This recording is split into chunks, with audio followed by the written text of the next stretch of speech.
Bienvenidos a una clase más de Cristología.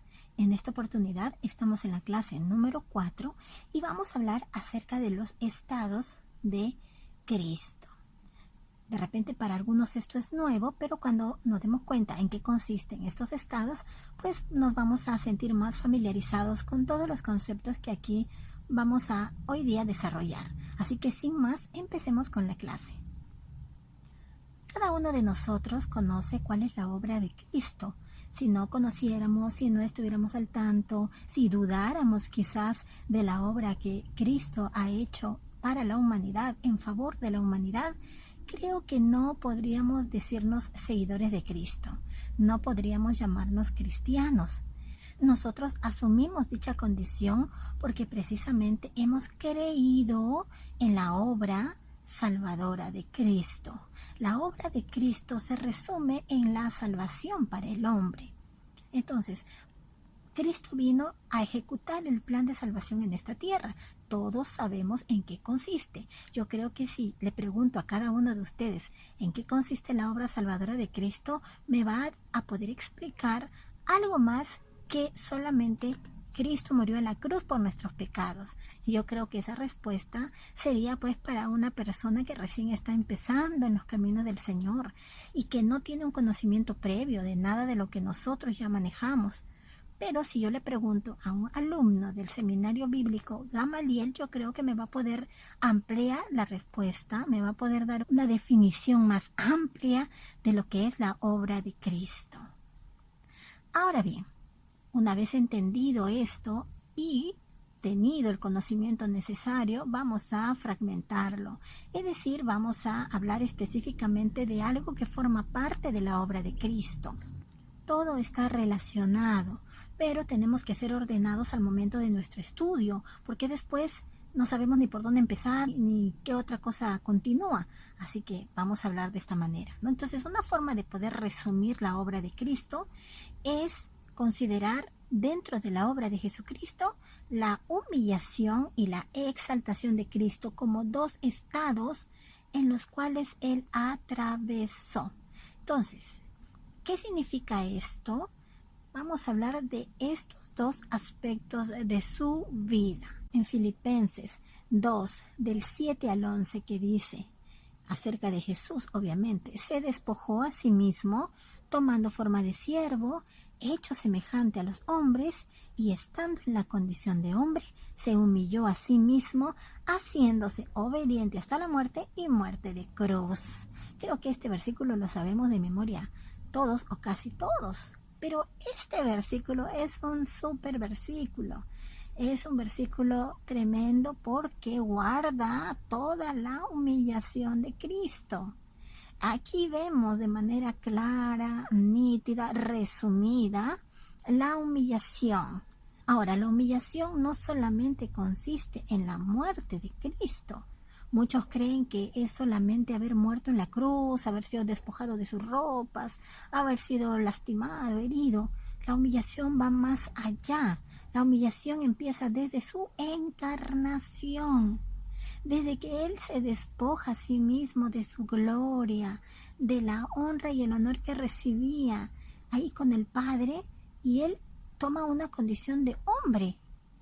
Para el que no pueda de repente entender esto, pues sería tan igual que decir a un rey de esta tierra, por ejemplo, que deje todo lo que tiene, sus viandas, sus ropas, las atenciones que maneja, todo, y vaya a vivir al poblado más humilde, más pobre del país más pobre de este mundo.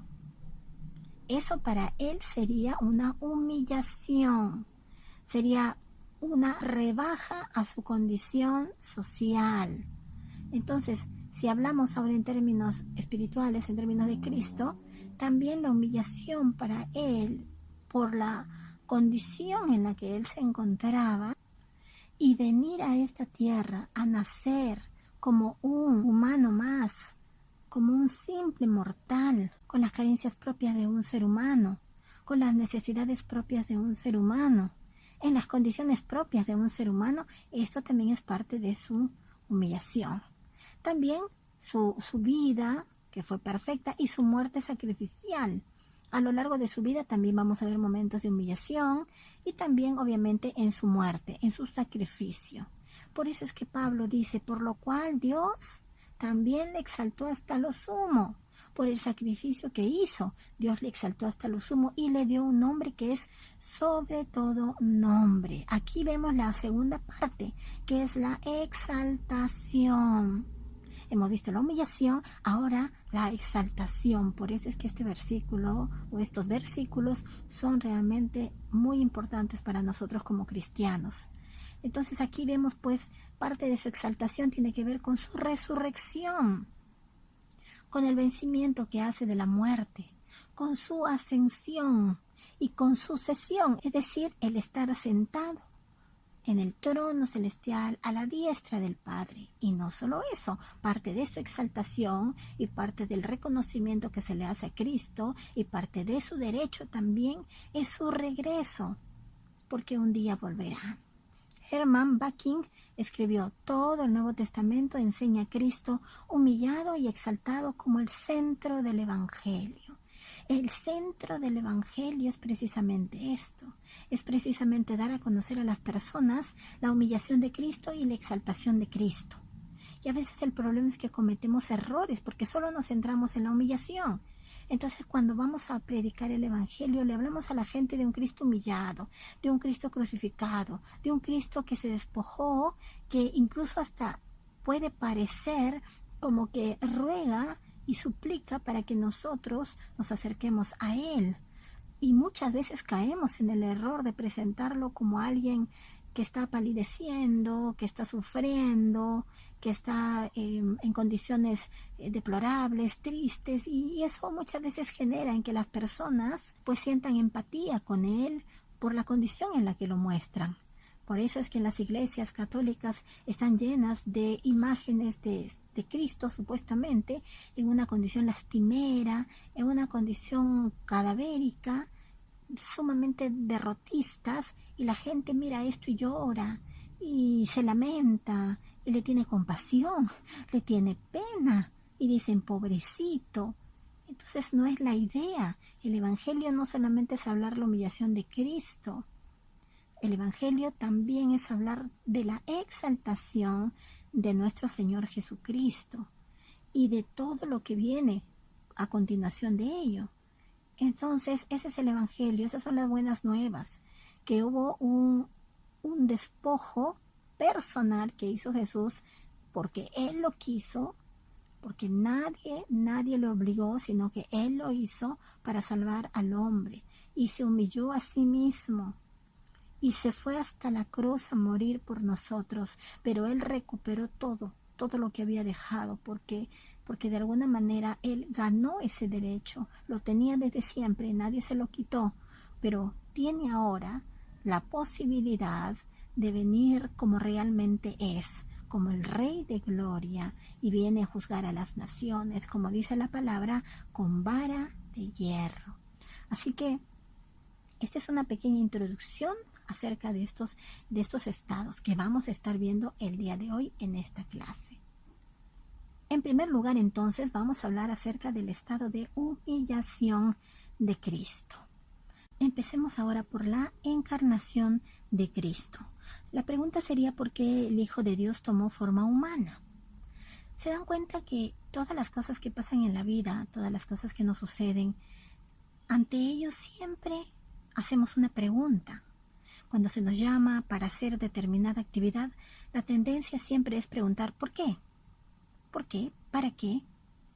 Usted haga la prueba y pídale a alguien hacer algo, comuníquele cierta circunstancia que va a suceder de repente próxima y la persona a la cual usted se refiere va a decirle siempre o en su mayoría de veces ¿por qué?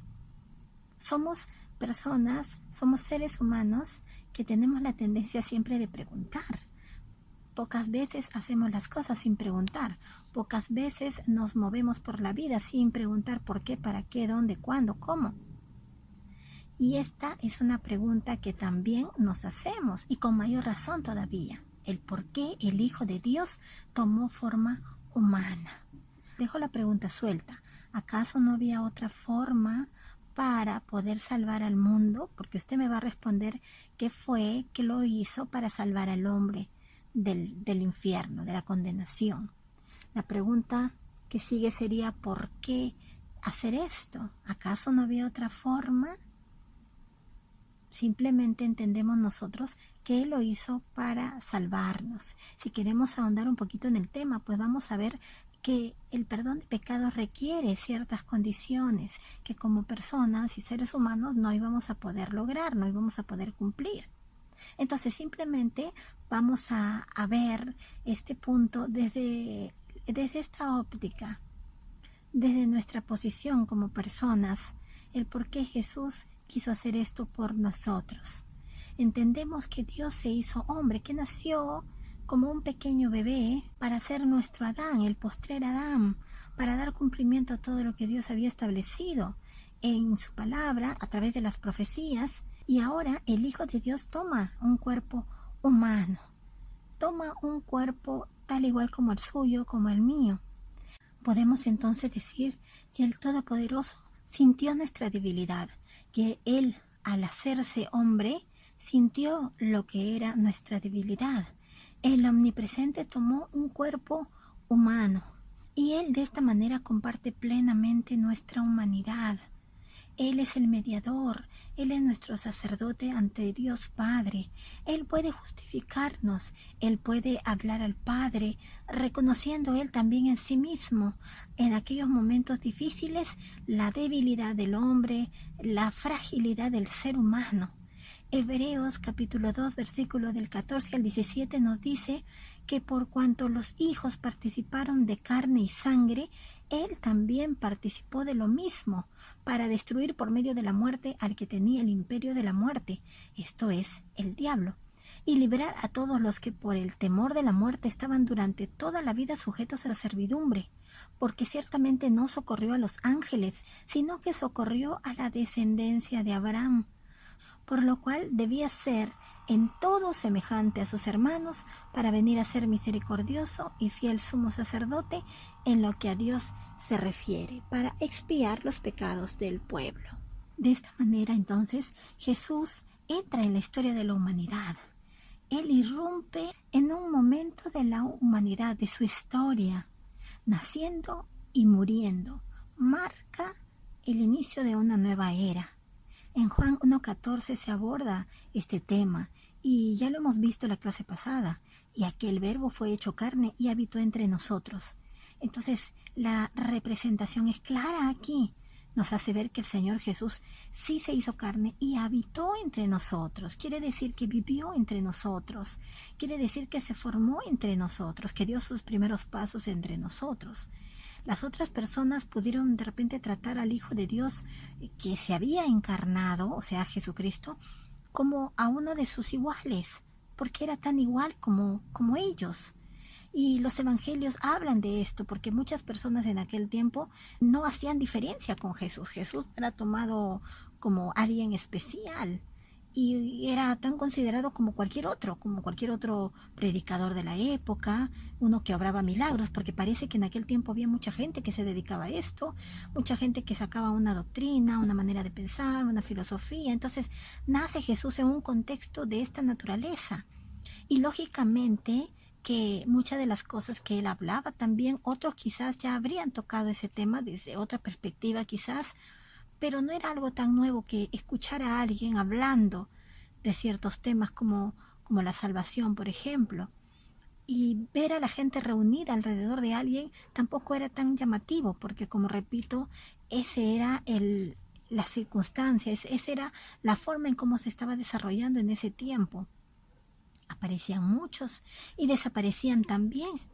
Por eso es que Gamaliel, cuando se le pregunta acerca de este movimiento, de este mover, él dice sabiamente que si es de Dios permanecerá, y si no es de Dios pues pasará, como tantos otros han pasado también a lo largo de la historia. Entonces, además de esto también se percibía que Jesús se presentaba como un reivindicador de la relación con Dios. Su mensaje era el reino de los cielos se ha acercado, dando a conocer de alguna manera que Dios se acerca al hombre, que es Dios el que busca al hombre. Es Dios el que le extiende la mano al hombre para que el hombre pueda volver a retomar su relación con Él. Dios facilita las cosas para que el hombre sea salvo. Por eso es que Jesús, además de todo esto, de ser considerado uno como cualquier otro, también es menospreciado, porque cuando Él levanta su ministerio en Nazaret, pues es rechazado por sus habitantes, rechazado porque lo conocían, porque decían, ¿no es este el carpintero? ¿El hijo de María? ¿Hermano de Jacob? ¿Hermano de Jacobo? ¿De José? ¿De Judas y de Simón? ¿No están también aquí con nosotros sus hermanas? Y se escandalizaban de él porque lo habían visto, porque habían visto a un Jesús de niño, habían visto a un Jesús quizás haciendo las cosas propias de los niños, quizás llorando en algún momento, quizás riendo, quizás jugando y quizás haciendo alguna travesura por allí. Consideremos esto también como parte de la formación de Jesús. Consideremos estos aspectos y no lo aislemos, porque realmente hay cosas que no podemos nosotras alejarlo del Señor en cuanto a su humanidad, porque al ser pequeño, al ser niño, al no tener conciencia todavía de lo bueno, de lo malo, pues va a cometer los mismos actos que han cometido sus hijos. No podemos eximirle, claro, él estudiaba la palabra, él se instruía conforme fue pasando el tiempo, él fue adquiriendo mayor conocimiento y dice la palabra que él crecía en estatura y en sabiduría. Pero también recordemos que era pequeño, también recordemos que hay cosas que les pasa a toda la humanidad. Todos nosotros en algún momento de nuestras vidas pues hemos hecho algún berrinche, pues nos hemos portado a veces mal. Y bueno, son etapas, ¿verdad?, que uno va atravesando y que ya con la madurez va dejando atrás. Pero aquí la gente se escandalizaba precisamente por eso, no porque Jesús tuviera una mala fama y la gente dijera, ¿qué hace este hablando si mira cómo está su vida? No, simplemente que no podían creer que alguien se levante a predicar del reino siendo uno de ellos, siendo tan común como ellos, habiendo sido el hijo de un carpintero, luego carpintero él mismo, y hijo de María, con hermanas, y vamos a ver la relación de Jesús también con su familia. Y les repito, no estoy hablando de que Jesús haya sido pues un muchacho como los de hoy en día. Jesús era santo, perfecto, se mantenía puro. Pero hay cosas y hay actitudes y uno pues ya cuando es mayor y ve que alguien se levanta y que es más joven, pues no le toma a veces el valor necesario, precisamente por su juventud, precisamente porque es su vecino, precisamente porque lo conoce de niño. Y hay esa tendencia, por eso es que la gente de Nazaret pues lo rechazaba, porque decía, no, si lo hemos conocido, porque tenían una idea equivocada de quién sería el Mesías. Tenían una idea distorsionada de cómo iba a ser su aparición en la tierra. Jamás imaginaron que iba a ser naciendo en un pesebre, que iba a ser un carpintero, hijo de carpintero. Jamás. Por eso es que le resultaba también chocante esta situación para con Jesús. Ahora, el Hijo de Dios se presenta ante los hombres en Jesucristo. Asume este cuerpo y este nombre que tiene tanta trascendencia y muestra en primer lugar todas las características que también tienen las demás personas. Jesús no fue un ser humano superdotado. Jesús no fue un ser humano que tuviera pues un coeficiente intelectual demasiado elevado, un genio. Él tenía las características de todas las personas, de la mayoría de las personas. Él se desempeñó, él tenía un oficio, él era hijo, era hermano, y además los evangelios también muestran que Jesús hacía las cosas que hacían todos los demás, o sea, él también comía con las personas, él también festejaba, también tenía sus momentos de poder disfrutar, como cuando iba a las bodas, y también compartía el duelo con ellas, con las personas, o sea, tan igual como todos. Muchas personas tratan de liberar supuestamente a Jesús de acciones y sentimientos y propios, de acciones y sentimientos propios del ser humano. Y no podemos dejarlo al margen de esto, porque de lo contrario no sería un ser humano, no hubiera sido un ser humano. Jesús tenía todas las necesidades físicas, biológicas de una persona común y corriente, ni más ni menos.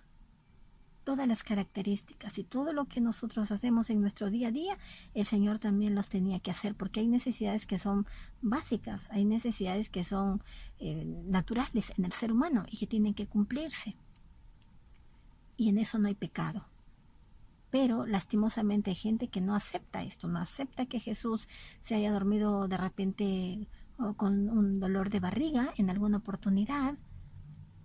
No acepta que Jesús se haya levantado incluso hasta despeinado. No, ¿cómo puede ser? El Hijo de Dios no puede despertar así. El Hijo de Dios tiene que despertar bien peinado. Y la verdad es que estamos aplicando una mala teología en ese sentido. Jesús fue tan hombre, en el sentido general, como cada uno de nosotros. Ahora bien, si podemos descubrir todas estas cualidades propias del ser humano en Jesucristo, la pregunta sería, ¿no se puede entonces llegar a pensar que se trataba de una persona normal, con algunas capacidades extraordinarias? Ante tales ideas expresadas una y otra vez, el Nuevo Testamento va a dar claridad en este sentido. En el Nuevo Testamento podemos ver que la condición de hombre que fue adoptada por el Hijo de Dios fue una obra de autohumillación. Por eso es que todos los rasgos humanos que se evidencian en Jesucristo son señales de que Dios descendió y se puso al nivel del hombre. Es decir, cuando alguien le diga a usted que Jesús no era Dios, ni era el Hijo de Dios, que solamente era una persona con capacidades extraordinarias, tan igual como cualquiera de nosotros, pero con algunas cosas que lo diferenciaban. Ahora, ante esto, uno puede responder de la misma manera, que al poder llegar a identificar a Jesús como una persona, como un ser humano, también estamos evidenciando que fue la mano de Dios la que permitió que Jesús llegara y se hiciera tan igual a las demás personas, que no hubiera distinciones. He allí el motivo de nuestra alegría, de nuestro gozo, de nuestra satisfacción, porque Dios no hizo de Jesús un humano superdotado, con mucha diferencia de los seres humanos normales. Él lo hizo tan igual. Entonces, antes de decir que Jesús es una persona tan igual como nosotros y que no tiene nada de extraordinario salvo algunas cualidades, tenemos que nosotros entender que al contrario, que por ser tan igual a nosotros y tan humano, pues la obra de Dios es más grande aún, porque lo hizo de tal manera que no se diferencie con nosotros, lo hizo de tal manera que Él podía confundirse entre la gente, que no tenía un brillo especial, que no tenía un aura o algo que rodeara su cuerpo de manera especial y que lo hiciera diferente. Él no levitaba por las calles, Él andaba por las calles polvorientas como cada uno de los que vivió en aquellos tiempos. Lo que para unos vendría a ser un humano tan igual como nosotros, alejado plenamente del concepto de Hijo de Dios, pues para nosotros viene a ser la máxima exaltación de su humillación, porque se hizo hombre tan igual como nosotros, hasta ese punto descendió.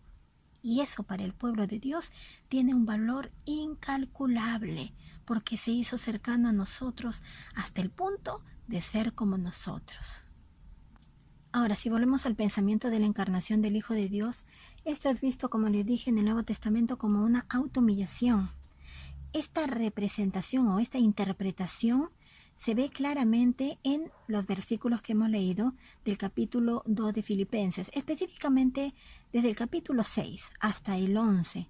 Esto es llamado un himno cristológico, porque en este texto se enarbola una alabanza que era cantada o recitada por la comunidad.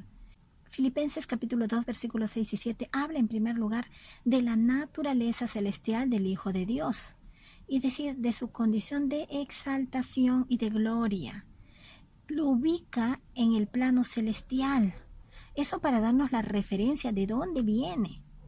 Dice, el cual siendo en forma de Dios no estimó al ser igual a Dios como cosa que aferrarse, sino que se despojó a sí mismo tomando forma de siervo hecho semejante a los hombres. Esta afirmación, cuando se dice forma de Dios, que Él tenía forma de Dios, hace referencia a que está por encima de todo. Él es igual a Dios, es idéntico a Dios, Él es Dios. La forma se puede entender como la naturaleza o la esencia del Hijo. No obstante, es la forma de Dios, porque Él tenía la forma de Dios. Aquí entonces se puede ver la unidad y la similitud entre la esencia del Hijo y la esencia del Padre. Por lo tanto, se van preparando otras afirmaciones que tienen que ver con esto, con la igualdad en la naturaleza del Padre y del Hijo. Los cristianos creen que Jesús, o sea, nosotros creemos que Jesús es verdadero hombre y también verdadero Dios. Como verdadero hombre, Jesús compartió con los seres humanos todas las sensaciones espirituales, las sensaciones físicas que tenemos cada uno de nosotros. Se presentó como verdadero Dios con la autoridad de perdonar pecados.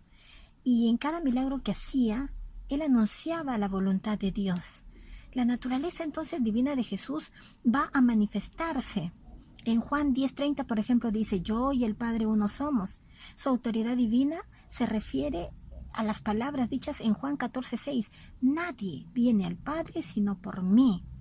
Ahora, a pesar de esta sustancia similar entre el Padre y el Hijo, vamos a ver que hay una diferencia, la cual se va a expresar en el acto voluntario que hace el Hijo, que Él, a pesar de tener la misma esencia de Dios, no estimó el ser igual a Dios como algo a que aferrarse. Esto lo vemos en el versículo 6 del texto que estamos leyendo. La formulación y el sentido de esta afirmación que hace Jesús ha sido cuestionada, ya que ni siquiera en el Antiguo Testamento ni en el Nuevo Testamento se encuentra una expresión así. Esto podría entenderse como que se trataba de alguien que no estaba tan deseoso o no estaba ávido por quedarse en la esfera divina. El Hijo de Dios no se sujetaba egoístamente a todo lo que había en la gloria, a la omnipotencia divina, a la omnisciencia, sino que Él desistía de todo ello, Él se despojaba de todo ello y se daba por completo. Descendía a un nivel que en realidad no era ni siquiera apropiado para Él, a la esfera humana, y por ende a una situación que le era completamente indigna. Por eso es que hablamos de la autohumillación. La encarnación de Dios en Jesucristo es el despojarse de la gloria divina y el tomar una forma no solo de humano, sino de siervo, como dice la palabra. Esta forma de siervo está directamente opuesto a la forma de Dios. Es completamente opuesto. La forma de Dios es aquella en la que el Hijo se encontraba en su forma existencial, celestial, desde siempre, desde la eternidad. Entonces este concepto hace pensar en la forma propia del Antiguo Testamento, la de un siervo, de lo que constituía la calidad de siervo, descrita así. Por ejemplo, en Isaías 53 se habla, y ahí se ve claramente el servicio del Señor en favor de la humanidad. El tomar forma de siervo va a repercutir en otra cosa decisiva. ¿Y cuál es esta? Que el Hijo de Dios fue hecho semejante a los hombres. El Hijo de Dios deja la esfera celestial y entra en este espacio de los hombres, siendo percibido como hombre entre los seres humanos. Los evangelios informan acerca de las múltiples maneras que se ha dado en base a la condición de hombre y de sus necesidades. Por ejemplo, en Mateo 8:20, el Hijo de Dios hecho hombre se encuentra sobre la tierra como un desconocido. Y esto también está reflejado en Juan 1:11, porque dice, a los suyos vino y los suyos no le recibieron. Los evangelios informan sobre la humanidad del Señor, sobre los sentimientos que el Señor Jesucristo tuvo. Se ha documentado la condición real de hombre. Él tuvo hambre, él tuvo sed, él se cansó, sintió temor, sintió dolor, ya que con su nacimiento como un ser humano, él prescindió de su condición superior y bajó hacia la bajeza humana, como han referido algunos, porque realmente la condición del hombre pues era vil por el pecado, no porque Dios lo hubiera hecho así. Dios lo hizo perfecto, hizo al hombre perfecto a su imagen y semejanza, pero el pecado dañó la comunión que el hombre tenía con Dios y lo rebajó a una condición tal que había una enemistad con Dios. Por lo tanto, Jesús se solidariza con el hombre y soporta los sufrimientos y soporta las opresiones. y lo hace en un estado de obediencia. Y esta obediencia es una expresión de autohumillación, porque Él lo hizo no por obligación, que de repente sería más fácil de aceptar si es que alguien te obliga, pero obligarse a uno mismo es lo más difícil que puede existir. El obligarse a una condición que no es nada agradable, el obligarse a venir a este mundo sabiendo de que iba a ser rechazado, odiado, vejado, el obligarse a sí mismo. Esto habla de la autohumillación del Hijo de Dios. Y esta humillación se da en toda su vida de hombre, ya que desde su nacimiento, como les dije en un principio, se expresa esta humillación o autohumillación al nacer en un pesebre, al no tener un lugar apropiado para el rey, apropiado para él, con todas las comodidades. Nace en un pesebre y tiene por objetivo aceptar con obediencia el padecimiento y la muerte, porque como oveja así fue llevada al matadero y no abrió su boca, ni para defenderse, ni para reclamar. Entonces el hecho de que el Hijo de Dios era obediente a su Padre queda muy en claro en esa oración en Getsemaní, cuando abatido, cuando en un estado de angustia tan grande, Él le dice al Señor: Padre mío, si es posible, pasa de mí esta copa, pero no sea como yo quiero, sino como tú. Esto lo vemos en Mateo 26:39. La epístola de los Romanos también destaca la importancia de la obediencia. Jesucristo es nuestro Adán, como dijimos, a través del cual vino la justificación y la vida para nosotros, para todos los que creemos en Jesucristo. Esto es posible, ¿por qué? Porque Él fue obediente. La dimensión de la obediencia de Jesús produce la salvación, porque si Él hubiera fallado en un solo aspecto, en obediencia no se hubiera podido producir la salvación anhelada para el hombre. Entonces, Él tuvo que ser obediente hasta la muerte, hasta el último instante de su vida, y aún estando ahí, colgado de un madero, Él se mantuvo firme. Por eso es que Él pudo decir al finalizar todo: consumado es. Y también en Hebreos capítulo 5, versículo 8 y 9 destaca esto. Y dice: aunque era hijo, por lo que padeció, aprendió la obediencia.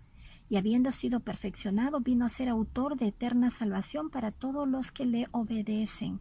Por eso es que Él puede requerir la obediencia de su pueblo, porque Él fue obediente hasta la muerte.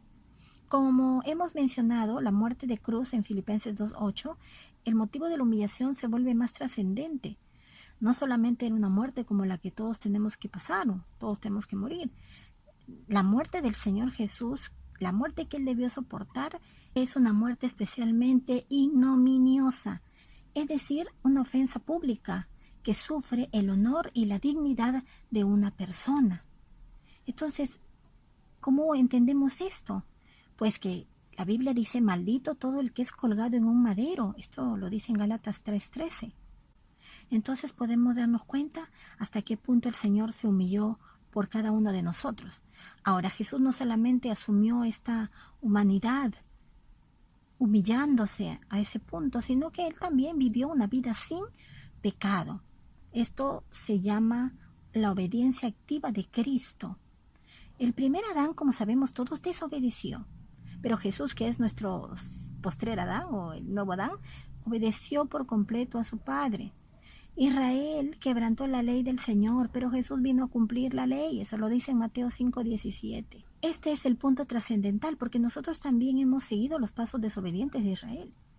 Jesús es quien, para usar una frase sorprendente en Mateo 3:15, dice: vino a cumplir toda la justicia a través de la fe, y su historia de justicia la vemos y es un ejemplo para nosotros. Entonces, esta obediencia activa es aquella que se pone por obra.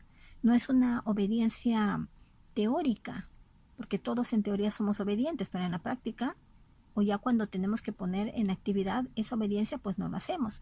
Pero Cristo sí. Y entonces esa obediencia activa de Cristo es la que debe consolarnos a cada uno de nosotros, porque Él ha sentido la atracción de la tentación. La tentación lo ha acercado muchas veces. Él ha sentido la cercanía del pecado o el encanto del pecado que algunos dicen. Él no se sorprende cuando somos tentados.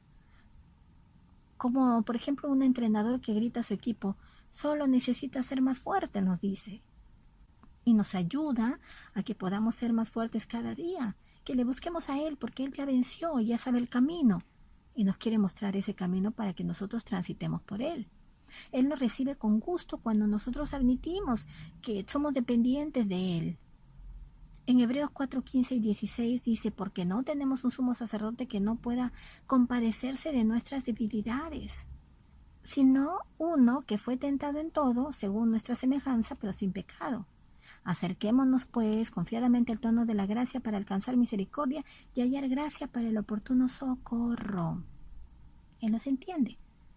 Por muy maravillosas que fueron la encarnación de Cristo y su vida sin pecado, estas no completaron su obra.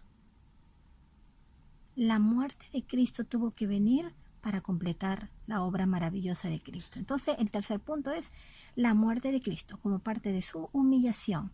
En Marcos capítulo 8, Pedro confiesa que Jesús es el Cristo. ¿Y vosotros quién decís que soy? Tú eres el Cristo, el Hijo del Dios viviente. Bendito eres, Simón, hijo de Jonás, porque no te lo reveló carne ni sangre, sino mi Padre, que está en los cielos. Y Jesús le enseña que le era necesario al Hijo del Hombre padecer mucho y ser desechado por los ancianos, por los principales sacerdotes, por los escribas, y ser muerto y resucitar después de 3 días. Era necesario, porque Jesús se hizo obediente hasta el punto de morir incluso en una cruz, sabiendo lo que significa esto. ¿Por qué? Porque el texto dice, era necesario. Y esto a veces es llamado su obediencia pasiva. No en el sentido de que él fue una víctima trágica del destino que le tocó vivir, sino porque él obedeció amorosamente al Padre y su plan de salvación y se sometió a la pena de muerte por nuestros pecados que nosotros merecíamos. ¿Qué logró con su muerte? Bueno, su muerte fue tan monumental. El Nuevo Testamento habla de ella usando varios temas, metáforas y relacionadas con todo esto. Primero, Cristo es nuestro sacrificio expiatorio y sustitutivo penal. Esta es la forma predominante en que la Biblia describe la muerte de Cristo. Expiación es una palabra que se refiere a la restauración de la correcta relación entre el hombre y Dios. Expiar los pecados, por ejemplo, también. También lleva otra connotación del sacrificio que se realiza o el precio que se paga para que esa relación sea posible. ¿Sí? ¿Se entiende? Entonces comencemos primero con la necesidad de la expiación. Somos culpables ante Dios como aquellos que son representados por Adán. Hemos firmado nuestra propia sentencia de culpabilidad por nuestros pecados y actos sucios, viles, indignos. En Juan 3:36 nos dice que la ira de Dios está sobre los que están sin Cristo. Y en Efesios 2:3 nos dice que por naturaleza somos hijos de ira. Ahora, ¿por qué toda esta culpabilidad sobre nosotros, esta sentencia? Bueno, porque Dios es bueno y porque su ley es correcta, porque Él es santo y puro y su justicia es perfecta, es recta. Él no va a permitir que el mal, que la iniquidad queden impunes. Él no esconde nuestro pecado debajo de la alfombra. Él lo saca a la luz. Entonces, Dios ordenó los sacrificios y todas las ofrendas que vemos en el Antiguo Testamento para expresar de una manera gráfica que necesitamos la expiación. Los animales eran sacrificados diariamente según lo prescrito en la ley, en Levítico. ¿Por qué? Como lo explica Hebreos 9:22, porque sin derramamiento de sangre no se hace remisión de pecados, porque la paga del pecado es la muerte, según Romanos 6:23. Entonces, esta lección estaría arraigada en la mente de todos los israelitas, porque todo el piso del templo estaría cubierto de sangre. Dios no necesitaba salvar a nadie, pero en su misericordia proporcionó sacrificios regulares que apuntaban todos hacia el sacrificio final que expiaría por fin el pecado de manera definitiva. Entonces acá podemos ver la naturaleza de la expiación. La muerte de Cristo fue penal, es decir, Él sufrió la pena en la que incurrieron todos nuestros pecados. El precio de la muerte, Isaías 53:5. Mas Él herido fue por nuestras rebeliones, molido por nuestros pecados.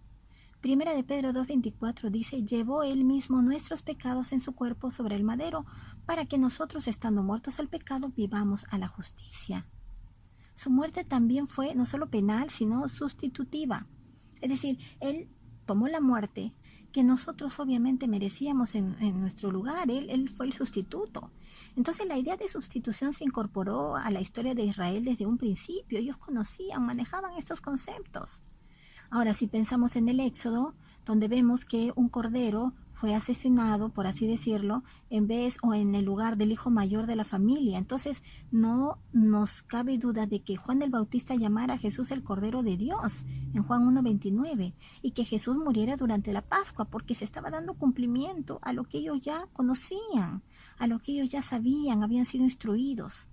Isaías 53:12 nos dice que Él fue contado con los transgresores, y en 1 Corintios 5:21 nos dice, al que no conoció pecado, o sea Cristo, por nosotros lo hizo pecado para que nosotros fuésemos hechos justicia de Dios en Él. ¿Cuál es entonces el resultado de la expiación? ¿O qué se logró con esta muerte penal y esta muerte sustituta o sustitutiva? Se logró la propiciación de la ira de Dios. ¿Esto qué significa? Que la buena y correcta y santa ira de Dios contra el pecado ha sido resuelta, ha sido removida, ha sido satisfecha por el sacrificio de Cristo. Los libros proféticos del Antiguo Testamento muestran la buena ira de Dios contra toda la iniquidad, el derramamiento de su santa ira. Entonces Jesucristo bebió esa copa en la cruz del Calvario. Ahí la bebió por todos los que confían en Cristo. Él experimentó la justa oposición de Dios contra el pecado. Todo lo que Dios tenía contra el pecado, Jesucristo lo sufrió en su propio cuerpo. La oposición que merecíamos nosotros conocer eternamente, sentir en carne propia lo que significaba el ser enemigos de Dios o el ser lejanos a Dios. Esto es lo que Pablo se refiere en Gálatas 3:13 cuando dice que Cristo nos redimió de la maldición de la ley, hecho por nosotros maldición, porque está escrito que maldito sea todo aquel que muera colgado en un madero. El único que fue obediente absorbió esa maldición que todos nosotros merecíamos por haber desobedecido. Muy bien. Bueno, vamos a dejar la clase hasta allí y vamos a continuar la siguiente clase todavía nos falta, estamos en el estado de la humillación, así que solamente ha sido un pequeño avance. Conmigo será hasta la próxima clase. Dios les bendiga.